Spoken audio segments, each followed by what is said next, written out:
Good morning.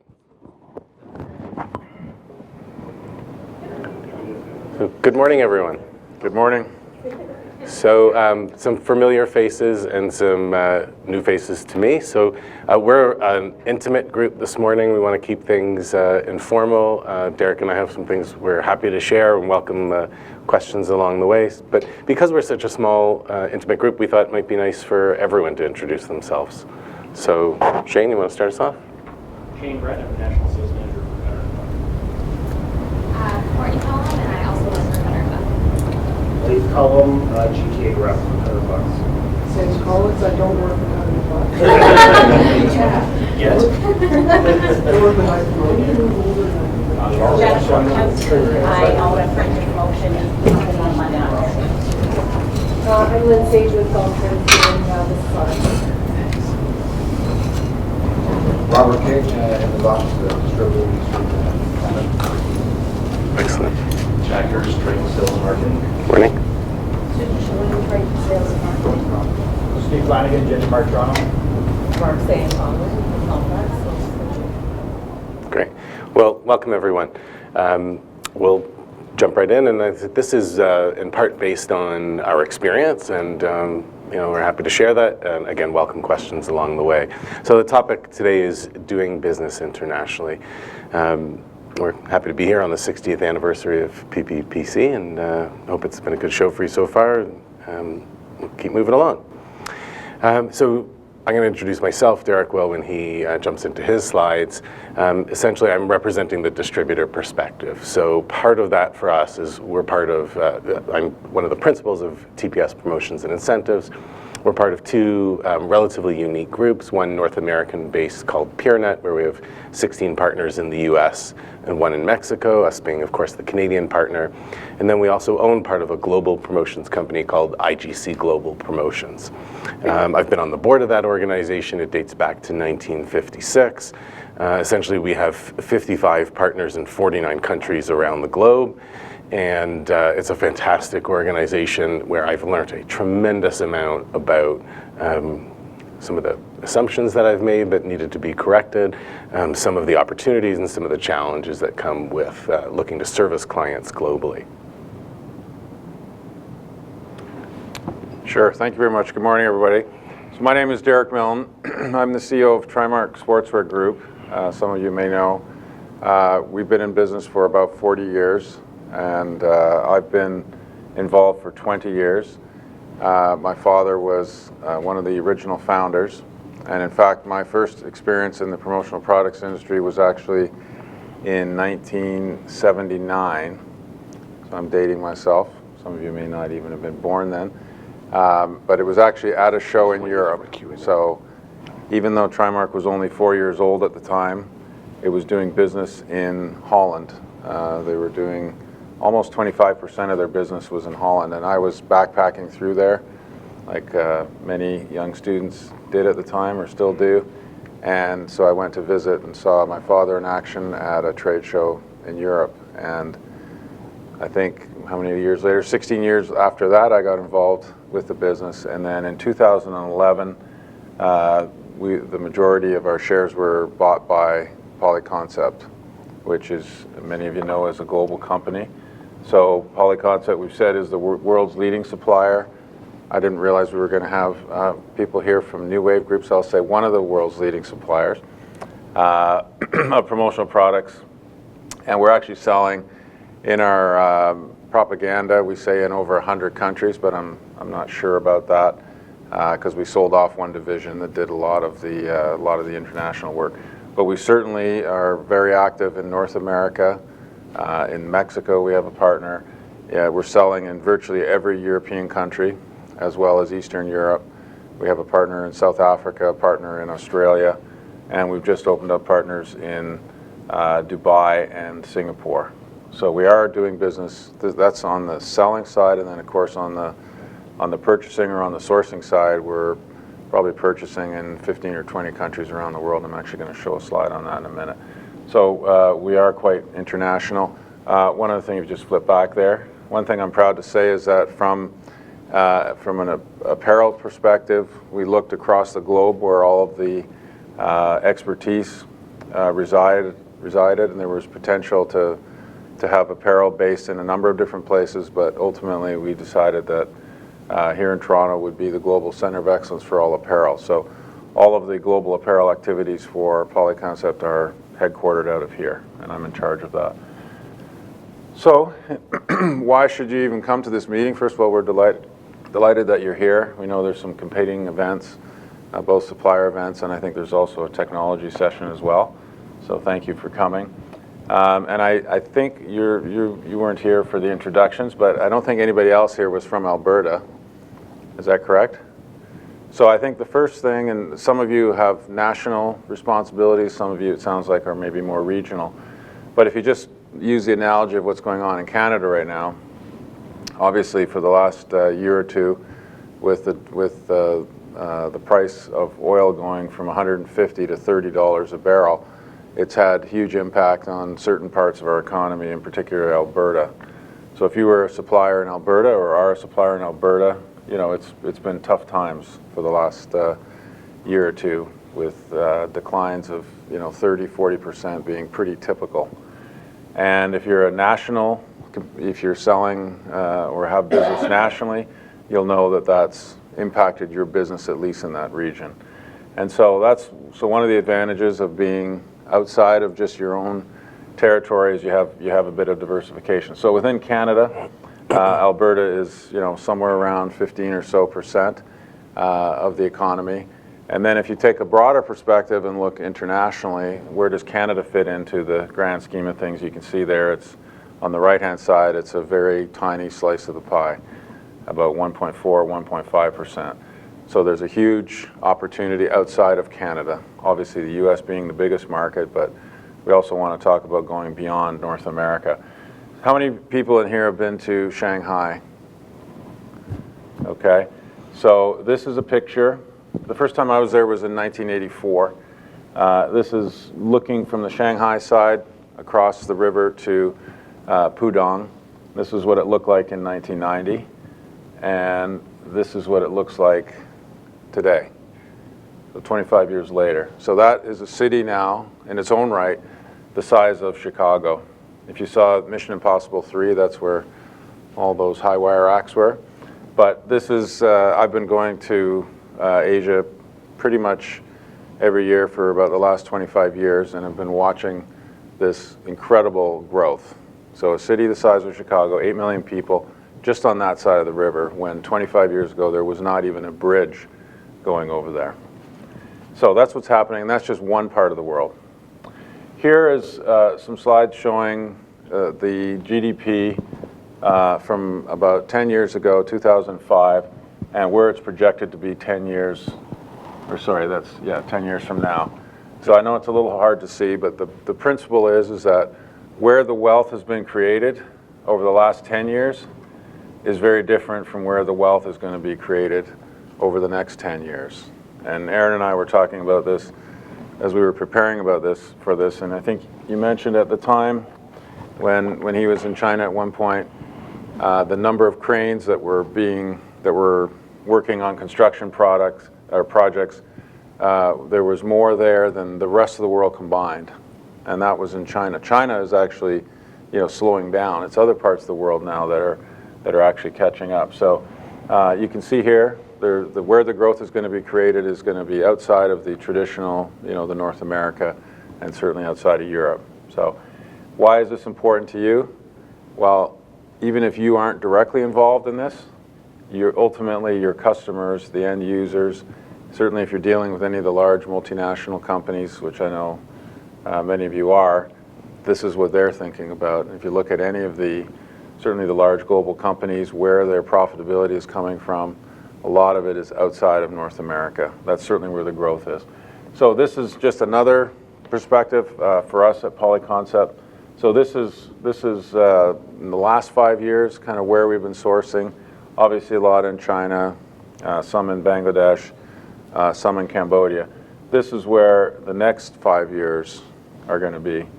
So you'll see a lot of circles there actually in Africa. So at least on the apparel side, less so on the hard goods side, but on the apparel side, Africa is the next China. So the working age population of Africa is greater than that of China or India. And wage rates in China are going up, and they're becoming less and less competitive. And so now we're actually doing less than 15% of our sourcing in China, which 10 years ago or even 5 years ago, obviously that number was a lot bigger. And we'll be doing more in Central America as well. Derrick, do changing trade environments have anything to do with that in terms of bilateral country negotiations, duty rates, things like that? Absolutely. So duty rates can vary anywhere from 0 to, I think probably the highest we pay is about 32%, and that includes hard goods. And there are a number of opportunities to produce duty-free for Canada. It would be places like Cambodia, Bangladesh. Cambodia came about somewhat in the last few months of Jean Chrétien's stay as Prime Minister. He was over there on a visit and kind of unilaterally decided to grant them duty-free status without really involving the Department of External Affairs, so it came about quite suddenly. Bangladesh has been there for some time, and then for the U.S., U.S. is a lot more limited, but there is the so-called AGOA agreement, which is for Africa, and you may have read a lot in the press about the so-called TPP, the Trans-Pacific Partnership, which is currently under negotiation now, which includes Canada, the U.S., and about 10 countries in Southern Asia, Vietnam being probably the most promising for that group, and that would include both hard goods and apparel. So there's a lot of activity in Vietnam right now with both hard goods and apparel suppliers kind of gearing up for what they think will be this new, something like NAFTA, but for 12 different countries, mostly in Asia, but including Canada and the U.S.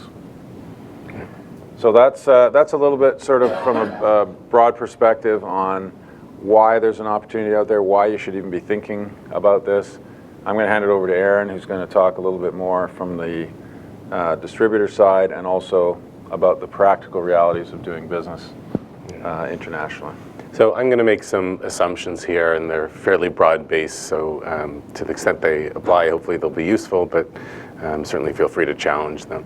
So this, a lot of these assumptions and what I'll talk about would be applicable both to distributors and suppliers, and certainly if you're a supplier, it's relevant because you've got distributors like us who are pining for these opportunities, and we're looking to our suppliers for support in this area.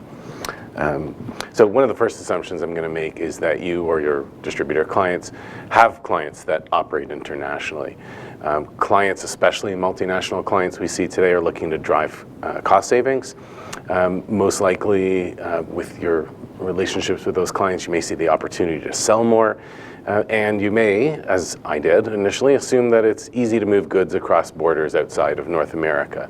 And I can tell you there's certainly very real differences, even within continents. There certainly are opportunities. There are opportunities to drive savings by consolidating spend, particularly if you're managing a client spend across a larger region. There's economies of scale in terms of combining production runs and sharing mold costs, leveraging ideas, best practices, bringing opportunities to a market that come from another. We find that within our multinational clients, some of them share ideas, but really what they're sharing more is procurement practices. They're sharing cost savings reports and things of that nature, but they're not really driving the share on the marketing side of the business. There certainly are opportunities as well to drive consistency for the client. If you think about global brands, you can get control over branding, over product quality, over product safety, regulatory compliance, and then with the advent of web-based solutions like Magento, for example, which is an open source e-commerce platform owned by eBay that allows you to operate in something like 78 countries, languages, currencies, relatively efficiently. There's opportunities to be able to service clients on a global basis from that perspective. And then one of the things we find that where multinationals are their procurement efforts are being centralized. Being able to offer consolidated reporting is often quite helpful for them. So some of the challenges, and I'm not going to read through these because I address each one on a separate slide, but just a myriad of challenges that I want to address that we've encountered along the way in venturing into this space. So one of them is certainly there are differences between markets, and as Derrick will tell you, Polyconcept has a myriad of brands, as does New Wave, and those brands have different relevance or awareness even in different regions. So there may be brands in Norway that are, very well-known athletic brands, whereas Roots may not have the same cachet.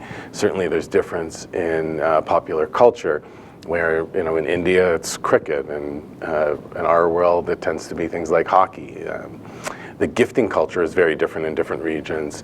So you may know that in India, for much of the population, cows are sacred. It's not appropriate to give a gift that is made from leather.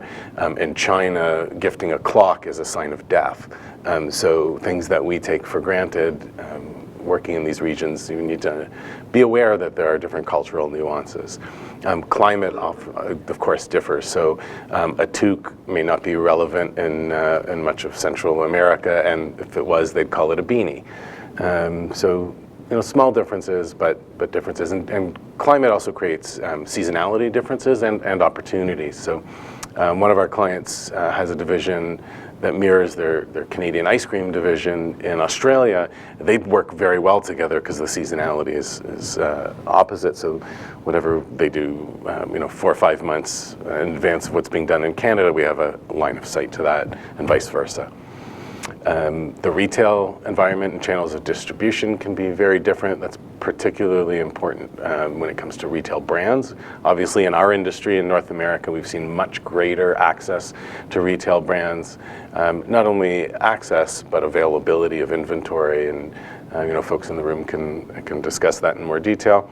One of the things that we've encountered is that margins vary regionally, and when you're working with head office procurement in Germany, and you're talking about a global deal, you have an environment in North America where we strive to make a healthy 35+ margin, and you have a market in Asia where they're happy to make 11% because that's what they need to do to be competitive. How do you explain that to a procurement officer who's looking for a global deal? They don't care that your costs differ in different regions, right? And so it creates some very interesting conversations. And then product quality and specifications differ. And I remember one time we did an order for Vale Inco when the Brazilian and Canadian companies merged. We did a program for all the employees in Canada, and they went to put it into Brazil, and they went, no. They did cycling caps and cycling jerseys rather than polos, and just a different environment. We've done projects with beer companies where tempered glass is a requirement in certain countries and frowned upon in others. So the product may look the same, but actually the manufacturing processes might be even mandated to be different. Just very briefly on import policies, we've seen in the past in the US there's been quotas on cotton. Canada has something like 32 free trade agreements either finalized or in the works. Colombia, Israel, Liechtenstein. So it's a relatively open trading environment, but that doesn't necessarily exist elsewhere. There certainly are, as we've seen, currency risks and fluctuations. The days of a catalog being published and the pricing being held for 12 months, I think, are significantly challenged. And there are challenges for suppliers too, because they're looking at how do they fix their costs. If they fix their costs, they may lose opportunity when currency fluctuations go the other way. Protectionist policies. So if anyone who's tried to do work with a client who has an operation in Brazil, they'll say, send those 50 portfolios to Brazil, and then you quickly realize how protectionist that environment is, where there's 200% to 300% duty, not only on the product, but on the freight charges. So your $30 portfolio is now a $240 portfolio, and they're scratching their heads going, wow.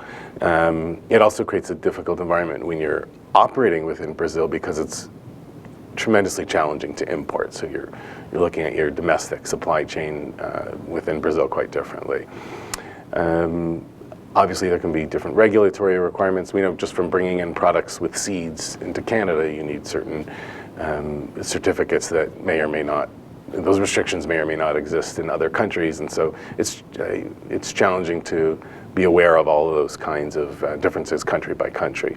There's a lack of mobility in many regions. If you want to ship product from Venezuela to Argentina, you're braver than I am. I can tell you from our partners there that there's bribery involved, and how quickly it can happen might depend on who won the football match that weekend, literally. And then while we think of HS codes are supposedly the international code that's assigned to a given product so that you can determine the duty rate in any country. So the duty rates may differ, but the HS code is supposed to be universal. Well, not every country applies them universally. And then, of course, customs clearance and things of that nature. From a compliance point of view, this is quite technical, but there's very different requirements. You've all heard of REACH and ROSE and CPSIA and CPSA. So there's different requirements. And just to give you one example of how this can be challenging is Canada and the US have the same the same requirement for lead and surface coatings on children's products, 90 parts per million. But the test methodology is actually different. So you could theoretically have something that's close to the limit, pass in Canada, fail in the United States, or vice versa.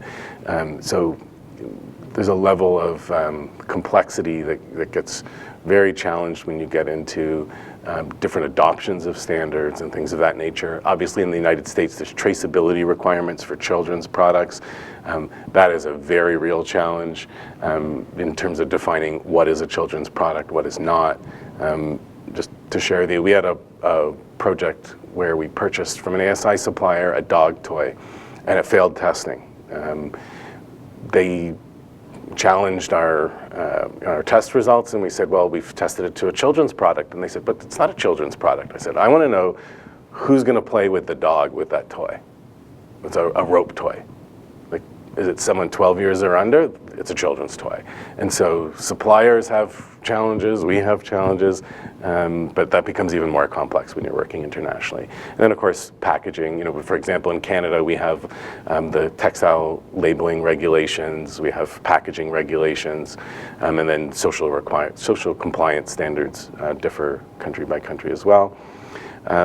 In terms of suppliers, so there's a real opportunity to work with the right suppliers to be able to execute globally, but I want to highlight that, and Derrick alluded to this a little bit, is suppliers have different distribution channels in different markets. So they may have a partner, they may have given somebody exclusivity. That exclusive supplier may be a competitor, or they may be, or they may be a kind of in-market supplier, if you will.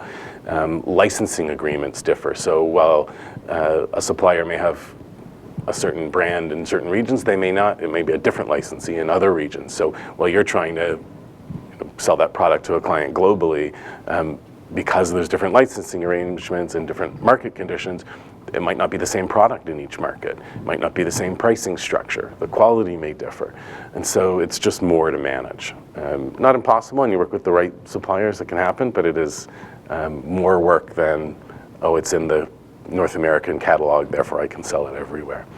And then one of the challenges in terms of the client side is trying to get stakeholder adoption. So head office in Switzerland and Germany and Chicago, wherever, they say, we're going to do this. And then you try and take that into market, and the buyer in Guatemala says, no, like, I'm quite comfortable, and they don't actually have the ability, we operate autonomously.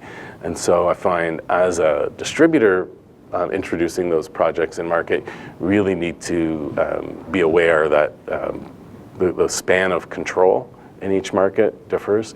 As a generalization, I would say our experience is European-based companies tend to have more control internationally than North American companies. Okay, coverage, and this is a big one. We tend to think somewhat egocentrically that the way we cover our clients is the way they want to be covered elsewhere. That's not necessarily the case. They have different cultures, as I mentioned. And you think about if your client were to come to you as a distributor and say, we've signed an international deal and it covers Canada, sorry. Well, one of your first questions would be, well, who's servicing it in Canada, and are they going to be able to service it the way that we are? And so I would just suggest that we should be thinking about the other side of the coin when you're looking at international opportunities. If you're going to take over the business in Guatemala, do you have the feet on the street? Do you have the people who understand the culture, who can bill from a in-country company in the right currency with the right tax structure, who speak the language and know the gifting culture, are able to address VAT and things of that nature? So, while we tend to think we can do more, I find having the right coverage in each country is actually quite critical.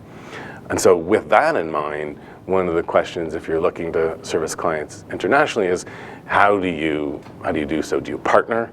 Do you build it yourself? And then you're looking at things like, what's the speed to scale? What's the cost? What are the in-country expertise that's required in each country? Are you going to be able to service that client as well as their incumbent? Because it's quite sensibly, if you're not, then gaining adoption is really quite a challenge, and that's where you see a lot of rogue spend, which typically a global procurement initiative doesn't want, and certainly as the supplier you don't want. And then, as I learned relatively early on in this process, that tax can be an issue, income tax. Any of us who do business in the US are typically concerned about California, because the minute you step into the state, they want to tax your entire business as though it's centered in California. But there's also challenges in terms of moving money between countries. Folks who come from South Africa or who come from Latin America will tell you it's not easy and it's not inexpensive to move currency. Now, there are some very real examples of on the distributor side of folks who are doing this in different capacities. I mentioned IGC. IGC is a global company, 55 partners in 49 countries. We actually collectively own that business. I will tell you, it's given us the ability to both contract with suppliers and with clients globally. It's an interesting structure because IGC holds the master service agreements, but the partner owners execute with master services agreement thereunder. So it's interesting, and we spent a whack of time and effort and money setting up the right international tax structures. It's not, it wasn't a Band-Aid solution, and there's others. IPPAG, of which Prime Resources in the US is a member. It's a little different, some suppliers, some distributors, I think reflective of the fact that the market differs in different regions. Wage, which Steve Levchuk and team are a member of at Talbot. Staples obviously has an international network. Staples International Network, they have certain offices internationally, and then they have a partner network in other offices. Inner Workings, you may know. If you don't know them, you should probably keep an eye out for them because they're a very strong player globally. And then friends of ours, Zagware in New York, have a joint venture in the UK. So just a few examples. Okay, you want me to finish with this? Sure. So this is actually this so-called African proverb I saw on there was a wall, maybe twice the size of this wall, at the airport in Johannesburg. And it kind of summarized my experience over the last 5 years since I've been part of Polyconcept. So in the past, certainly for the previous 15 years, I would describe our business as being fairly entrepreneurial, and certainly it's a lot easier to do things on your own. But so if you want to go fast, you go alone. But if you want to go far, go together. And I think you've heard, from Aaron and his comments how there's many challenges to doing business internationally, and so it's a lot easier if you can work with other people, not necessarily ourselves. It's not a commercial, but just to say that it's tough to do it on your own. And so one of the biggest surprises for me, being part of Polyconcept, was just how much other opportunity was out there. And so it's been a great experience for me to be now selling in all these different countries that I did not envision that I would ever be selling in 5 years ago. So I've passed the microphone to Lynn because we should have started this way. She's going to sing "O Canada" for us to start.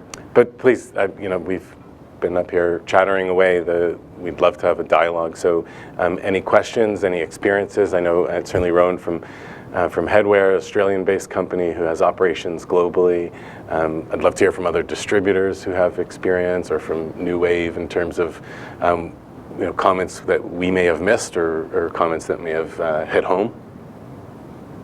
I think it's small enough. I can just get the mic. Oh, they're recording, Shane. Sorry, so we've been asked. Thank you.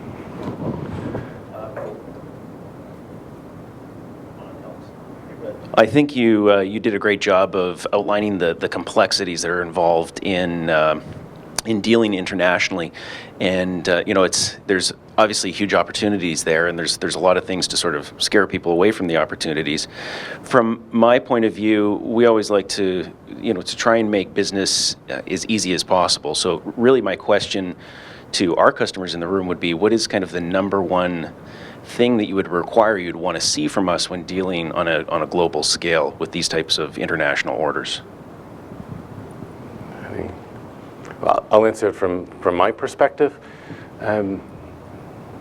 We want flexibility. So there are times where we're servicing a global client or a multinational need from Canada, and we're billing the client in Canada. We'd love to be able to say that $32 polo, I'd like to buy it for $32 and have you ship it from your operation in the UK and keep it really simple for me, one PO, I'm done.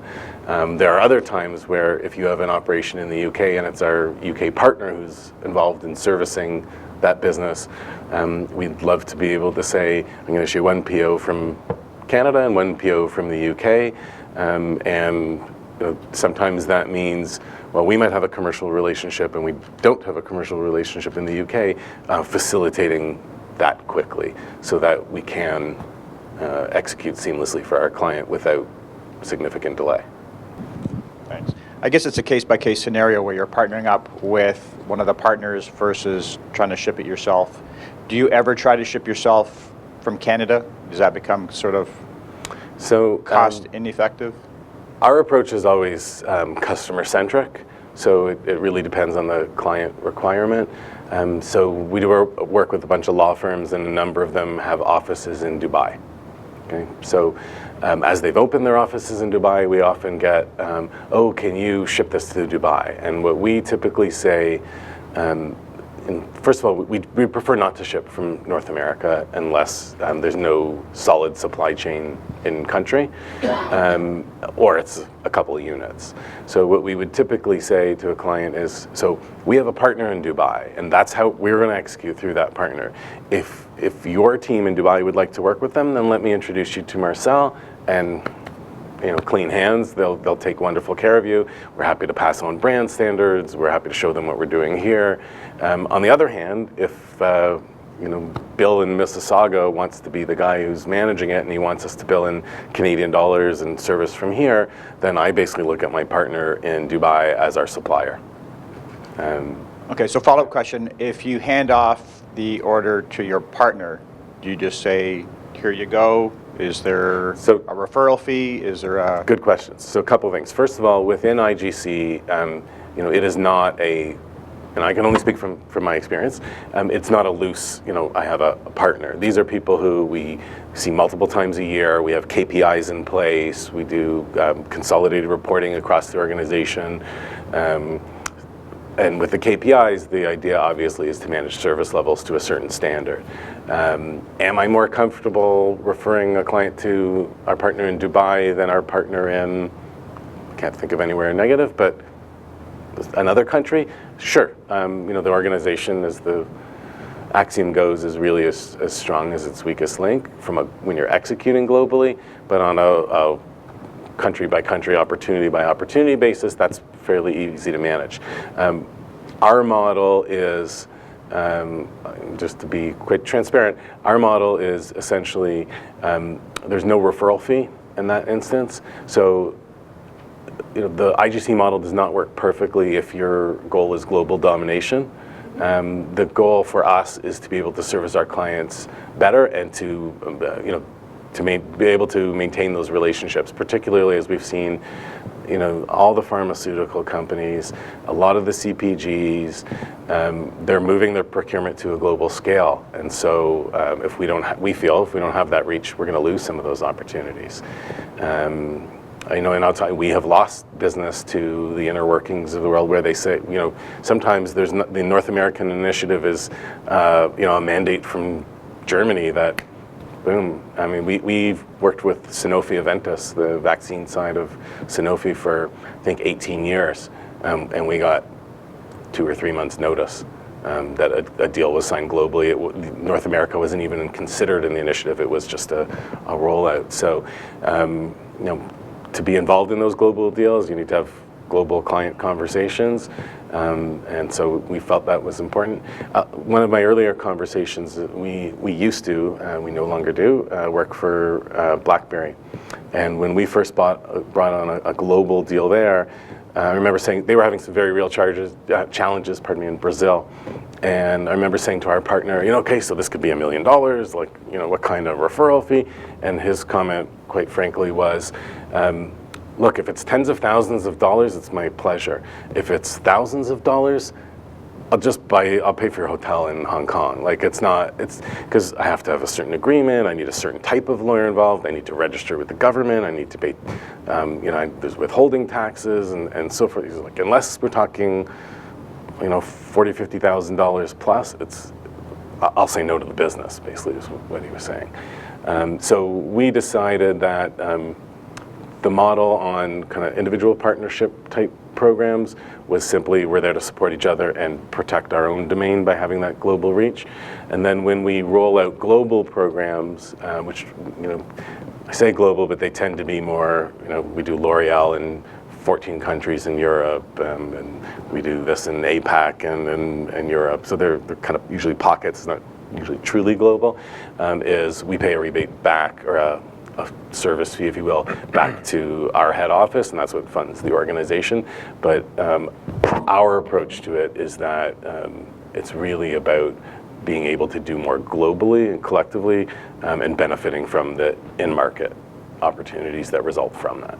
Okay, thank you. Rowan, do you have experience that you're comfortable sharing? Just listening to you, I'd reiterate what you're saying. You're right, it is about partnerships, and if you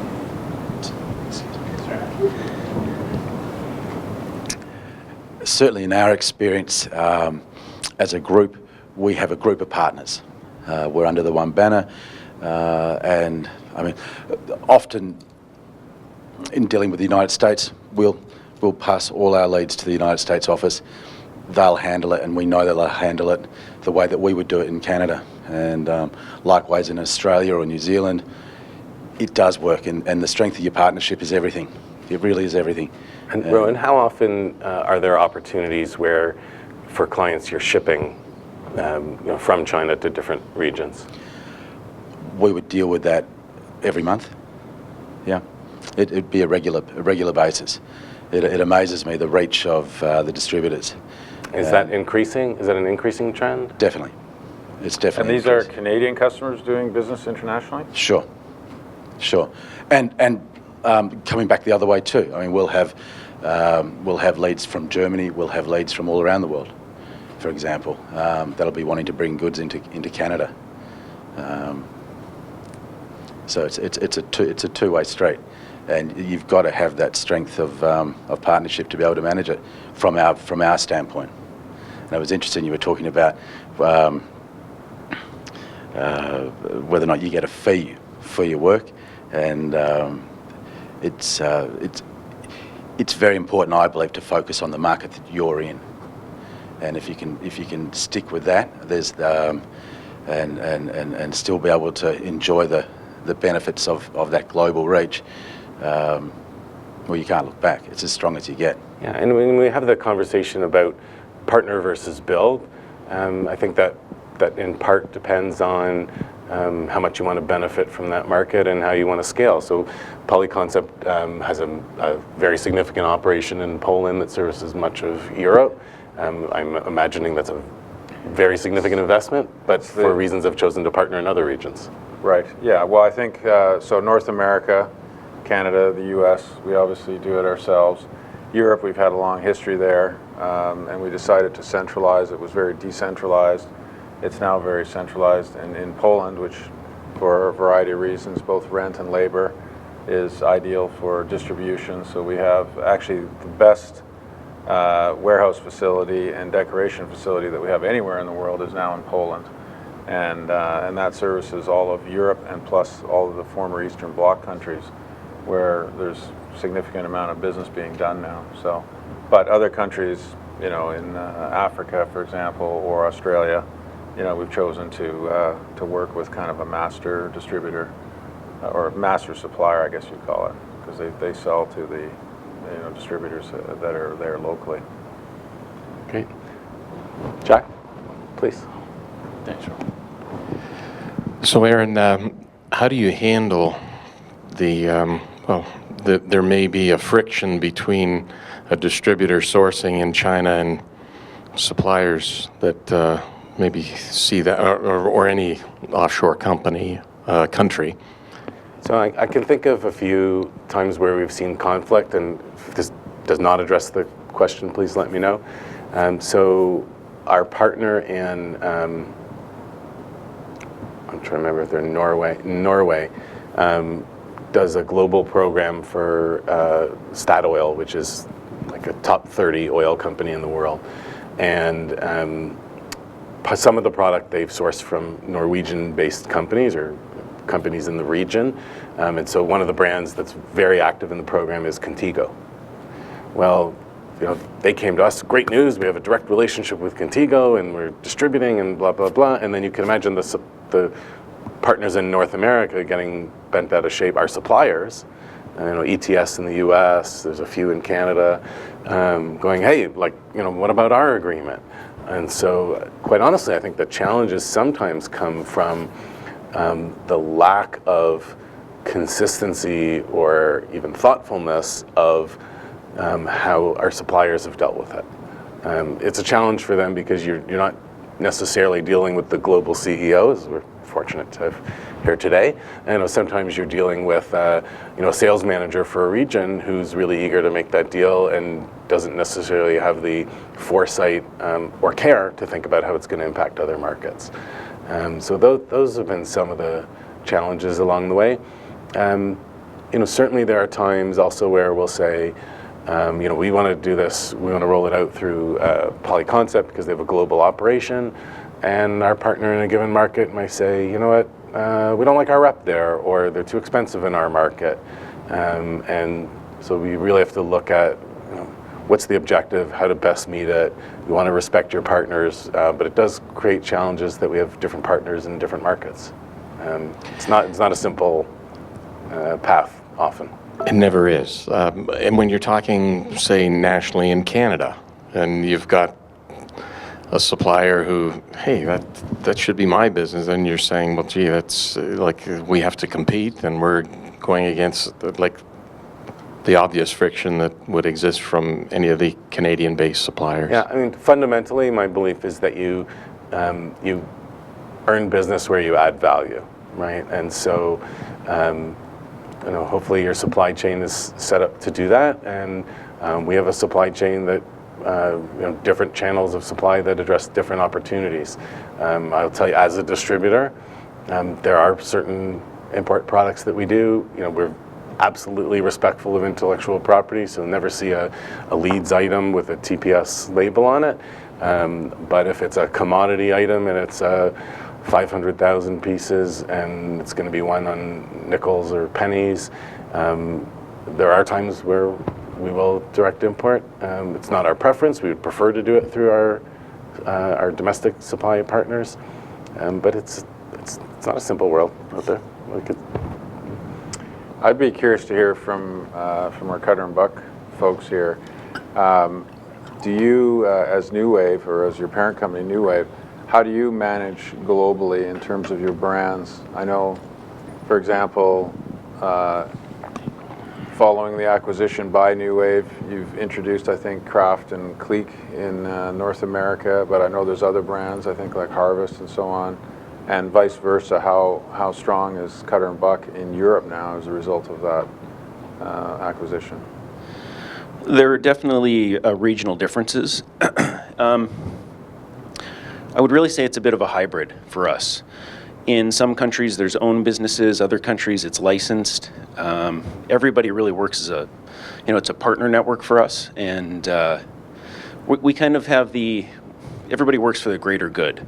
So we've got the one common goal or mission of building the business for New Wave Group. So when we have something where you have to hand off to maybe another partner in another country, for the most part, I'd like to say that it's a very positive experience for our customer.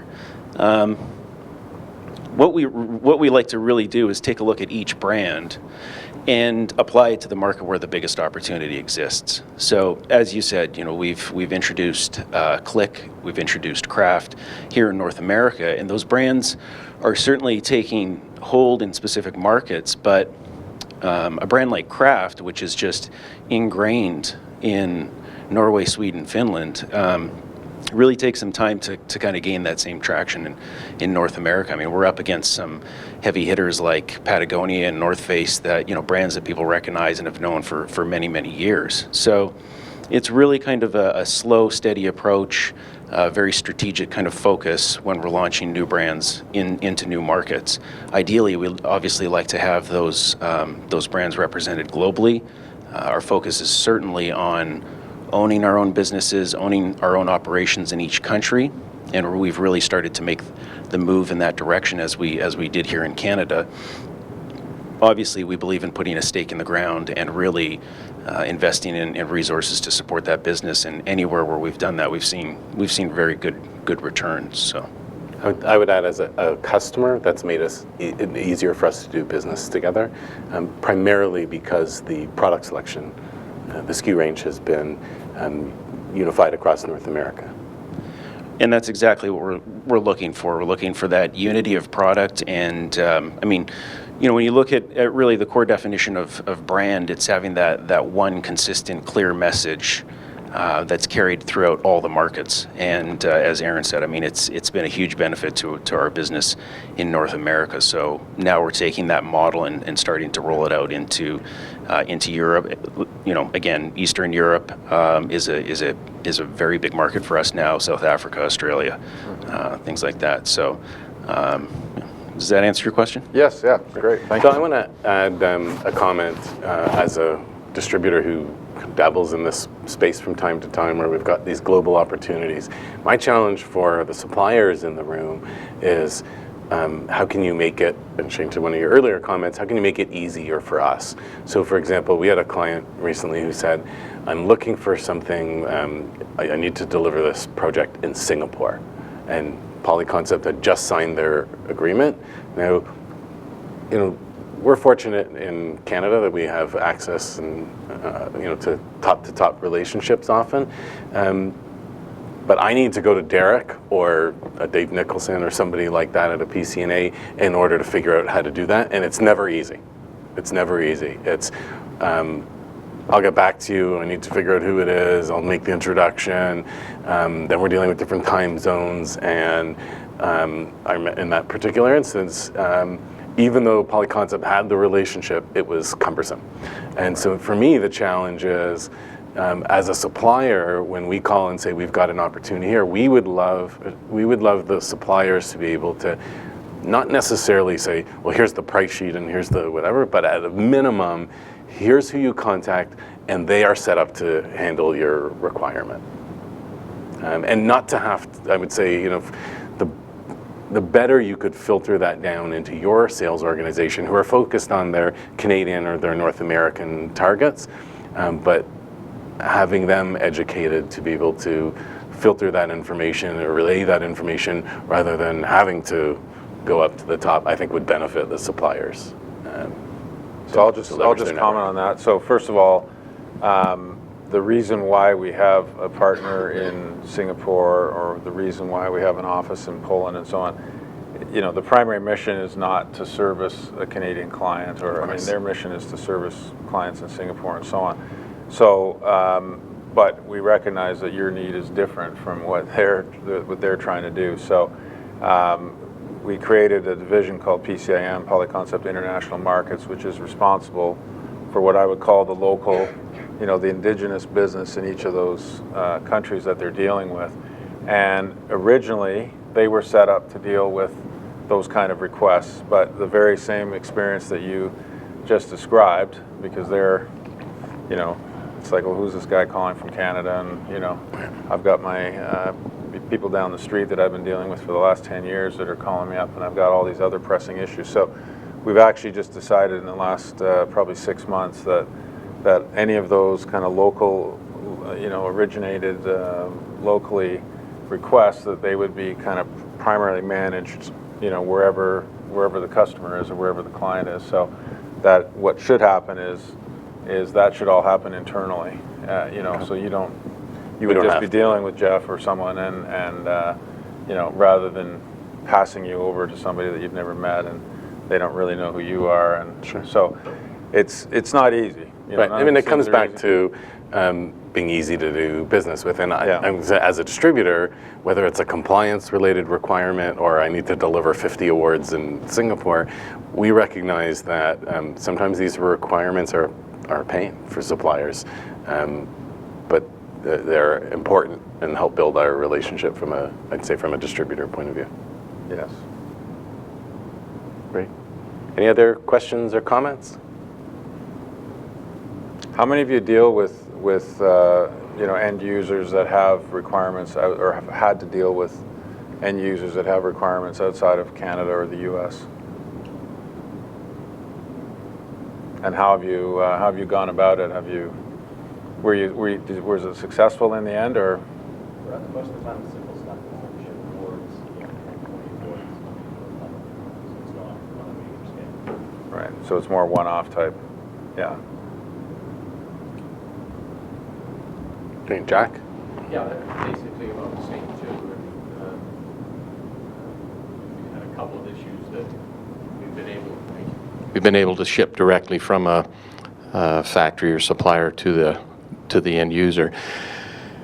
Can you tell me, again, Aaron, the evolution to what you were saying with regards to a lot of this purchasing on a sort of a global basis? I mean, setting up a structure that everybody now is dealing, again, I think you had mentioned a company that froze out the local guy. Yeah, so just to name a few companies where, and I'm just going by memory, where we've seen end users, where we've seen global procurement activity. Nestle, Kraft, Mondelez, P&G, Perkin-Elmer, every single pharmaceutical company, Philips or Philips Conoco, Booking.com, which is part of Priceline. I can think of countless examples where procurement, we've all seen procurement gain more and more clout, and we're seeing it more centralized rather than regional. And so that's just led to these global initiatives. There's a few companies out there that, like procurement consulting companies, who they just go down the pecking order. Okay, first it's your primary ingredients, then it's your could be your office products, then it's your what's above the line, what's below the line, and inevitably promotional products is somewhere on that pecking order, and that creates some very real complexities. Commercial print. I would say the one who I've seen starts in commercial print, but also does premiums, who's really gained the most traction, particularly in Europe and Latin America, is Inner Workings. And they have a very small operation in Canada, but Canada's not the #1 priority for the procurement office in wherever in France. Well, I would just say, first of all, that the promotional products industry is about $40 billion globally, and people are starting to wake up to that fact, as Aaron says, in terms of any of the larger companies that do centralize their procurement. And I would say that the same transition that you've probably seen here in Canada, first of all, going from local to a lot of centralized buying just within Canada, that's sort of the first step. And then you've probably seen some of your end user clients over the years that used to have a Canadian and it's now U.S. based, or vice versa. If it's a Canadian company that has U.S. operations, they're buying for all of North America. And then kind of the third wave is to take that more internationally. So just as 10 years ago, there was a lot of direct, just local, and the way the industry was set up here, you had a lot of regional distributors or local distributors dealing with local clients, and now you've seen over the last 10 years the growth of the sort of national distributors and dealing with national clients, and I think that's just going to continue to go, global distributors dealing with global end users. Yeah. I think if you look at the drivers are interesting. So A, they want to consolidate their purchasing power. B, often they want to consolidate their operations, so they don't want procurement or accounting or whatever staff in every market. And then you look at, and it's part of the world we live in, if you work with a pharmaceutical company, if you work with a CPG, you're dealing with pharma regulations, you're dealing with product safety and compliance, and those are more effectively managed on a larger scale rather than regionally, typically. So if you look at all those drivers, look, this is a very fragmented industry. Despite all the consolidation, I believe it's still going to remain a fragmented industry. I think it's the middle players who are going to have the hardest time, that they're either going to be swallowed up or choose to sell, or they're going to be challenged with some of their bigger clients moving into the national or international distributors. But certainly the mom and pop requirements are still there. The small business, we're drive through, Kitchener-Waterloo, and look at how many small businesses there are that have spend in our area. That's still going to be there, but I do believe the multinational spend is because of all the factors I mentioned, is really going to continue to drive the consolidation in our industry. Does that answer the question? Thank you. Another question on the testing. If you're shipping into 2 or 3 different countries and testing is required, do you test in each country? So the requirement is not to test in country; it's to test to the country standards. Okay. Right. And I would say it's a client by client base decision for us often, because the requirements are very. Let's take children's products off the table and food contact products off the table, so the vast majority of everything else. So the requirements are actually, in most countries, there are no requirements to test. There's requirements to comply. So let's say it's labeling, for example. So there'll be different labeling regulations for textiles in different regions. And so you don't have to furnish a report that says, I went to Intertech or SGS and it meets these requirements. You have to meet the requirements. So our decision in those circumstances, we often do engage in Seiko or Intertech or SGS or someone like that, because it's the only way we can be assured that we're compliant. Now, if there are testing requirements for a given country, we still test those centrally. So whether it's in Hong Kong or in Buffalo, we'll do the testing. And we work with with the testing labs as partners to say, okay, here's the markets it's being distributed in, what tests are required, and what tests do you recommend? And we may choose to layer on some. The only caveat I would add to that is it doesn't do a distributor any good to turn to their end user when there's a compliance issue to say, well, but SGS told me that's all I had to do, right? You can't abrogate your responsibility. And so that's critical. And one of the areas where that becomes tricky, I would just say it's a kind of a red flag, is anytime there's an eco claim, like this is recycled content or it's eco-friendly, or because different regions have different requirements for regulating those claims. So sometimes you have to substantiate them, sometimes they're not allowed. I know there was a big issue with rayon a few years ago, whether it was synthetic or bamboo based, and so it's complex. And my background before this industry was as a lawyer, and I'll say the one thing I carry forward from that experience is the most important thing you can do is identify the issues. If you can identify the issues, then you rely on the experts to solve the issues. If you you know, so you need the right people in your organization or partners who can help you identify the issues. Because if you miss that step, you're rolling the dice. Thank you. Right. I want to take a moment to particularly thank Derrick for thank you. being my partner in presentation. Thank you, Aaron. Great job. And thank you all for your participation and for coming out so early in the morning to hear us. And we've appreciated your questions. And anytime, feel free to contact either of us.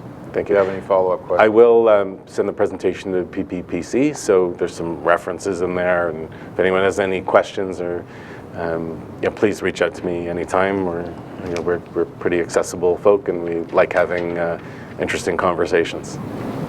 Gentlemen, thank you very, very much for this very informative presentation. Thank you. Thank you.